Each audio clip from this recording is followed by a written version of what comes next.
Yo, what up? It's your boy TMP. Welcome to the live with Hip Hopology, the hip hop co-creators and Microphone Prince hip hop history. We're about to tell you the story of the gang that provided the truce and the fertile soil for hip hop to be created in New York City, the Ghetto Brothers. The problem in the past has been the man turning us against one another. We have been unable to see the truth because we have been fighting for 10 square feet of ground. Our turf, our little piece of Allow me to tell you a story you seem to have missed it, about a brotherhood nobody believes existed. The Bronx in the 70s, urban decay, slum lords burnt buildings down every day. All whites took flight, politicians abandoned the Bronx, no police responses, we were stranded. They made up a way to avoid the Bronx, the expressway that almost destroyed the Bronx.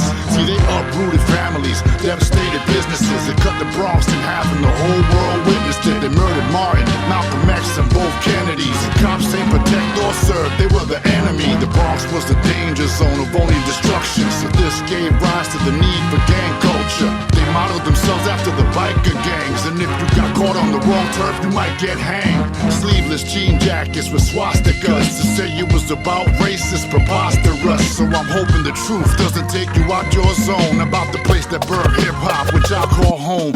The Bronx wasn't safe for no man. 70 models, the black spades and the savage nomads. Saigons of Harlem, the jolly stompers. Men became monsters, divide and conquer. Black Panthers and young lords try to push for peace and unity, like together we can have much more. Trying to show them who the real enemy was, but that kumbaya wasn't really getting a buzz. The Ghetto Brothers realized the mission was sacred. They evolved from a gang to an organization. They put down the toolies and found strength for unity, and ran programs for the kids in their community.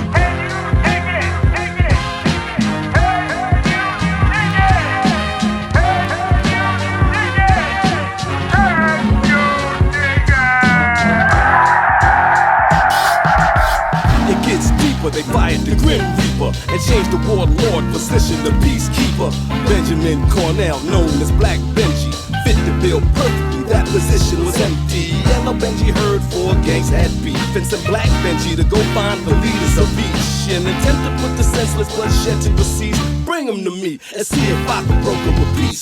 So Benjamin took a few brothers with him, not realizing the chance for survival was slim. Not sure if it was a machete or even a knife, but what matters is that a good brother lost his life. So December 8th, 1971, Benjamin became the last thing he'd ever become, a martyr who gave his life that fateful night, trying to turn darkness to light and make wrong things right. And just like in the Warriors, every gang in the Bronx tried to avenge his death with a savage response. Karate Charlie had a whole army outside as he hugged and kissed Miss Benjamin with pride. Told her the stage was set for a war in the streets, till she said, "But Charlie, my son died for peace." His head dropped, son had to swallow his pride and go address the news reporters who were gathered outside. See, they came to report on decay and the drugs and how the city was about to be bathed in blood. Instead of declaring war upon the obvious enemies, they proposed a peace treaty in Cornell's memory. Peace. Now look, what we have here before us. You're standing right now with 9 delegates from 100 gangs. Nobody is wasting nobody. All the cameras turned off. They were only there for the smoke, cause peace and love is not what they want to promote. The most notorious gangs from the south to the north gathered at the Boys Club on 174th. And on that day, the black cloud of death was lifted. With peace in the air, it seems all the energy shifted. They were able to stop hate and not wage war and walk through blocks they couldn't walk through before. The Ghetto Brothers started bringing out their band. They invited former enemies to outside jams. Seeds of peace they planted multiplied, and they flew Black and Rican flags side by side.